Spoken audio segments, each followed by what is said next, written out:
There are things in life you clearly know you should let go of, yet your heart still cannot walk away.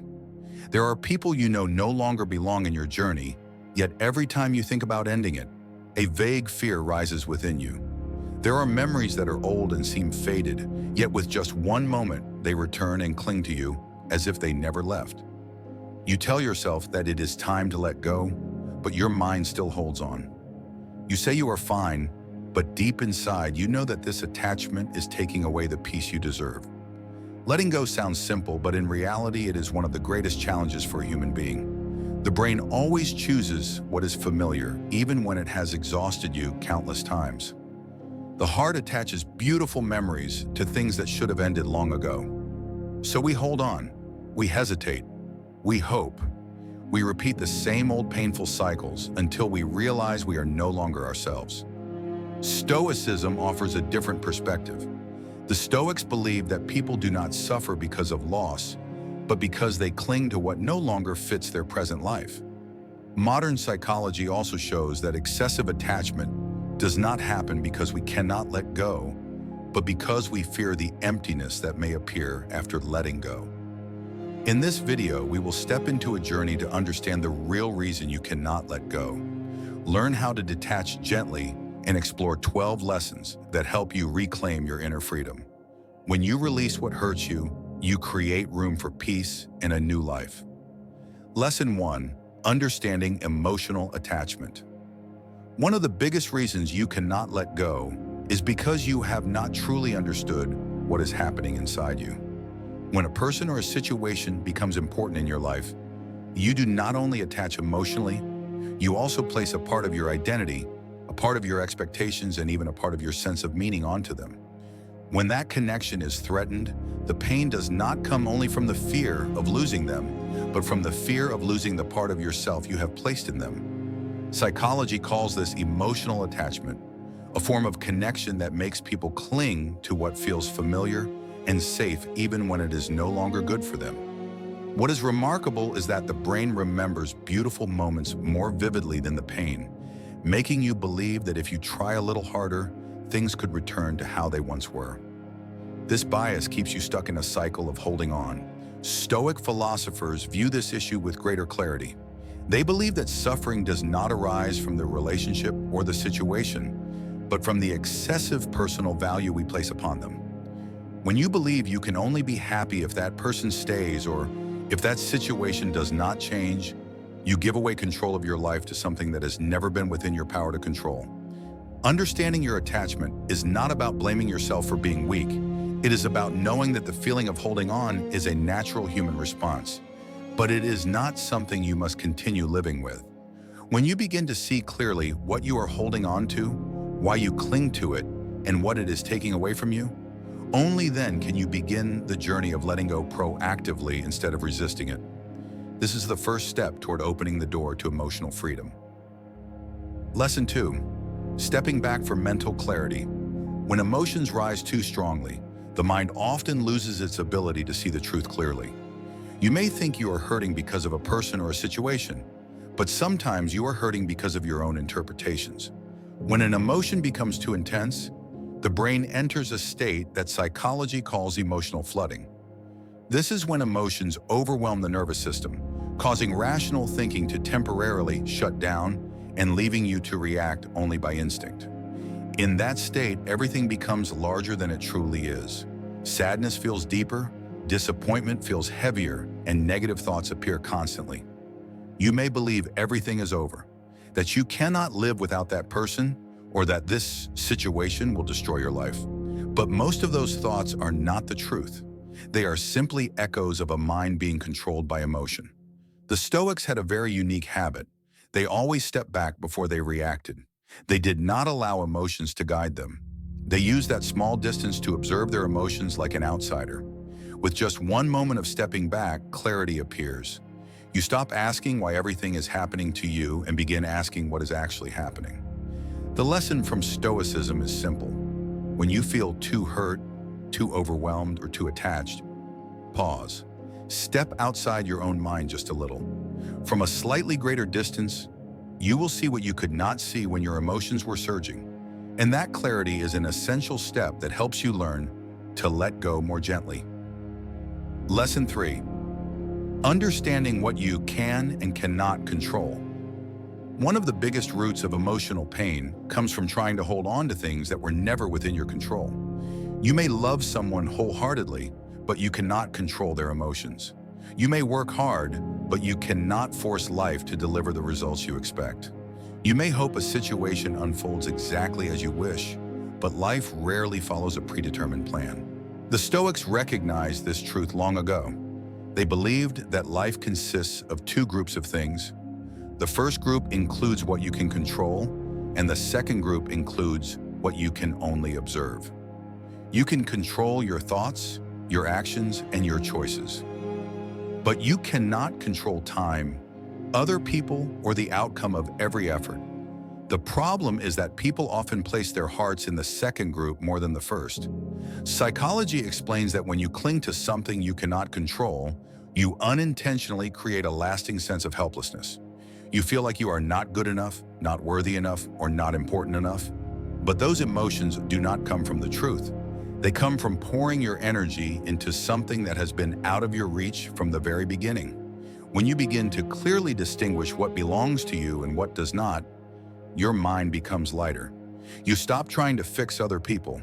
You stop forcing circumstances to change.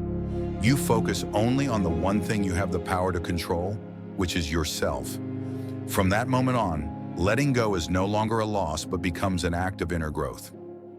Lesson 4. Letting go is not giving up. Many people cannot let go because they confuse letting go with giving up. They believe that if they stop, walk away, or accept the truth, it means they are weak. But the truth is completely the opposite. Letting go is not abandoning yourself. Letting go is choosing to protect your mind, your heart, and your peace when something is no longer right for you. Psychology shows that people often hold on not because they believe there is still hope, but because they fear the emptiness that follows an ending. They fear not knowing who they are without that relationship. They fear starting over. They fear that if they let go, they will lose a part of themselves. These fears make people cling to relationships that are already exhausted, expectations that are no longer correct, or situations that cannot be changed. The Stoics offer a very different view. They believe that our responsibility is to act according to our values, not to control the outcome. You can love, try and be sincere, yet the result may still not match what you hoped for. Letting go in that case is not giving up. It is acknowledging that you have done your part and the rest no longer belongs to you. When you understand that not everything lost is a failure, you will see that letting go is an act of courage. It shows that you are strong enough to accept the truth and mature enough to move forward without carrying expectations that no longer fit your life. From that moment, your heart can rediscover the lightness it has been missing for so long. Lesson 5. Letting go of past versions of yourself. One of the hardest things to let go of is not a person or a relationship, but an old version of yourself. You hold on to the person you once thought you would become. You hold on to old dreams that no longer fit your current life. You hold on to past choices because they once made you feel safe. When reality no longer matches your original vision, you do not only grieve what was lost, you grieve the version of yourself that once gave you hope. Psychology calls this identity attachment. People tend to cling tightly to the parts of themselves they once admired, trusted, or relied on to survive. When life changes and those parts no longer fit, it feels as if the foundation of who you are is slipping away. This leaves you stuck between living as an outdated version of yourself and facing who you truly are in the present moment. The Stoics understood that people are always changing and that the flow of time never keeps anyone the same. They believed that each stage of life requires a new version of you, and that holding on to the old self keeps you trapped in what has already passed. Letting go of the past is not denying it. Letting go means honoring that you have lived through it and now you need to evolve. When you accept that you are no longer the person you were yesterday, you open the door to building a new identity, an identity that is more fitting, stronger, and more honest with who you are now. From that moment, a sense of relief begins to appear. Lesson 6. Ending the fantasy, not the person. What hurts you is not only losing a person or a relationship, What hurts you the most is having to let go of the beautiful image you once created about them. Inside you, two versions exist. One version is who they truly are, with limitations, distance, and mistakes. The other version is the image you once hoped for, believed in, and placed your expectations upon. When these two versions no longer match, your heart begins to break. Psychology calls this idealization. When you love a person or a future too strongly, your mind automatically fills their gaps with your own hopes. You believe in their potential more than in the truth.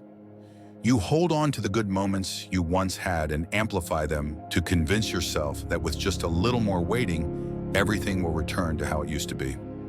The Stoics remind us that truth is always more important than expectations. You are not hurting because that person left. You are hurting because you must let go of the perfect version only you could see. When you stop holding on to the illusion and see everything exactly as it is, you truly begin the journey of letting go. It is not because you stop caring. It is because you start loving the truth more than the picture you painted. Lesson 7: when holding on becomes self-destructive. There are moments when you no longer hold on out of love, but out of fear that letting go will make you feel empty. Yet the truth is, the more you try to hold on, the more exhausted you become. One of the clearest signs that attachment has become self-destructive is when you feel you must put in extreme effort just to keep everything from falling apart. A healthy relationship or situation never requires you to sacrifice your peace to maintain it.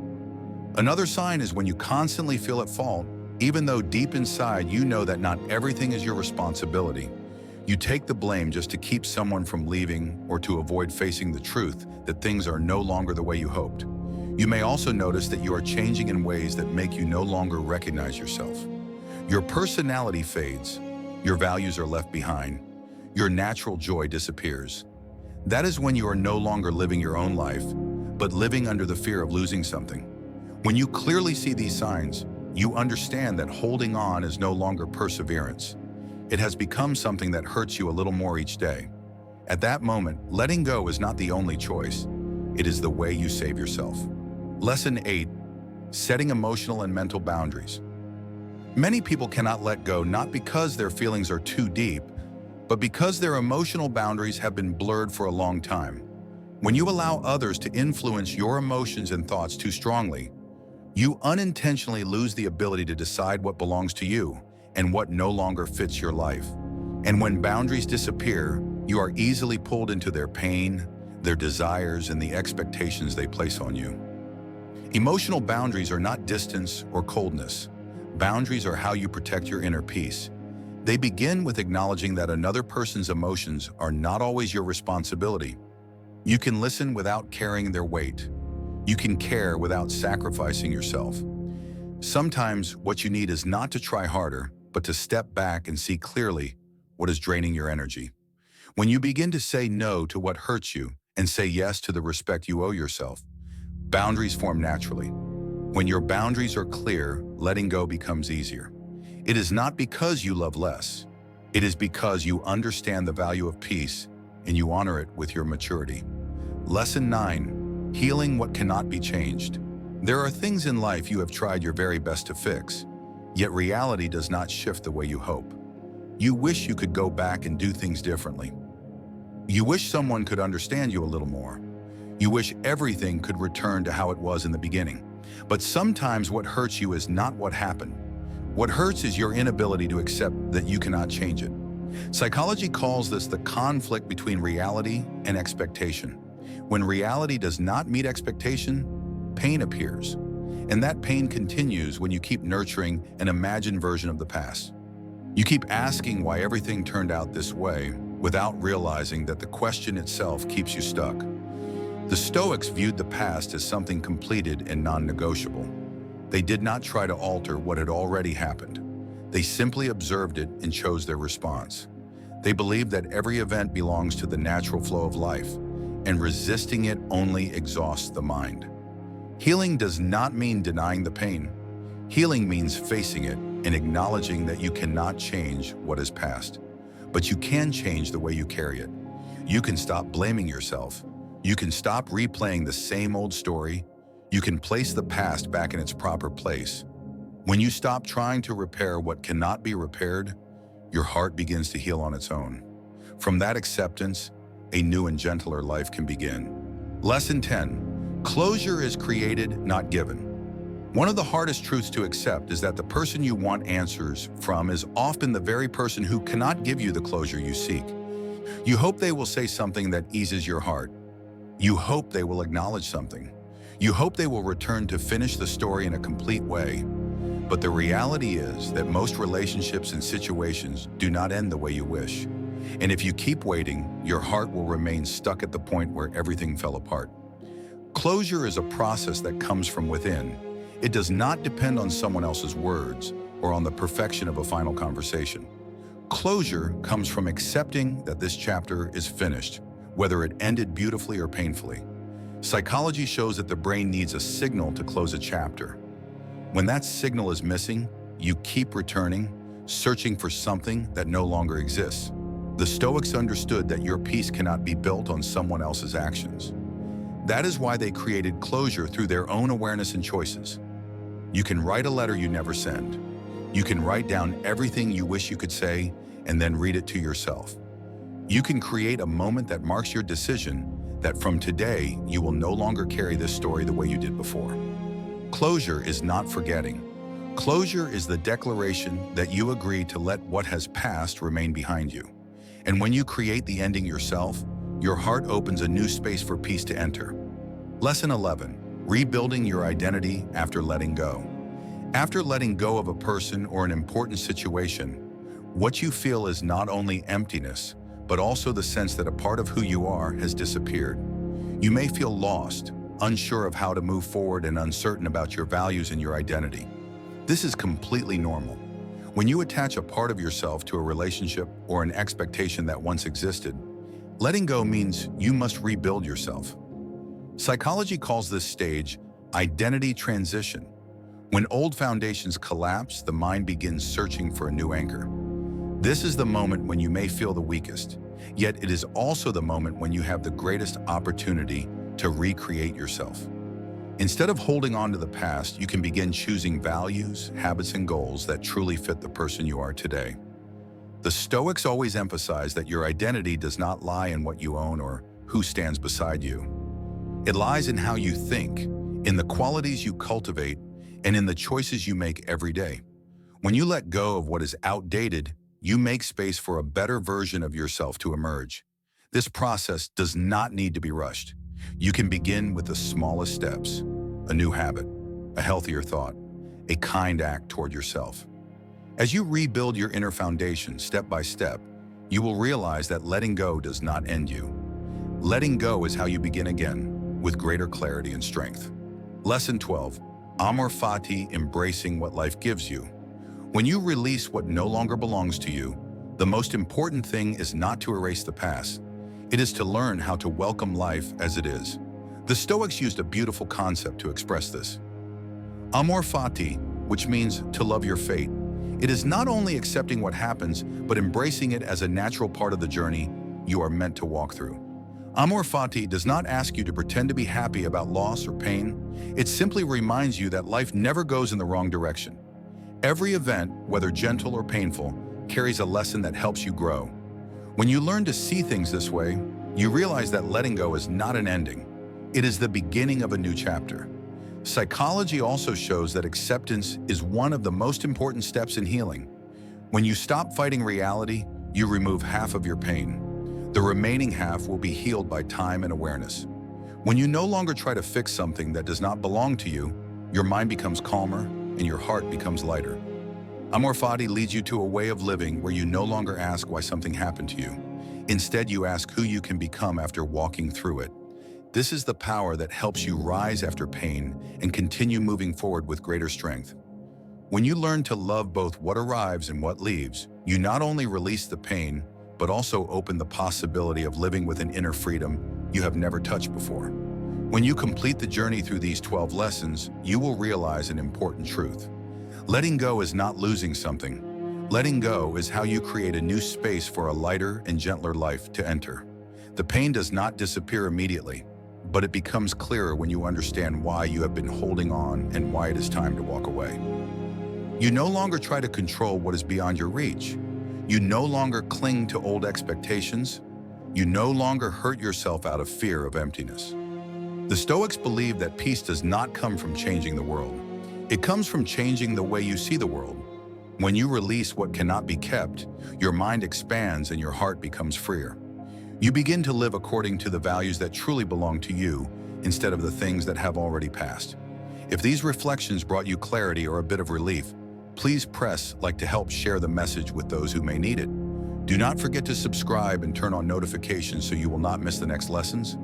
Leave a comment about what you are ready to let go of starting today. Your story may give strength to someone else.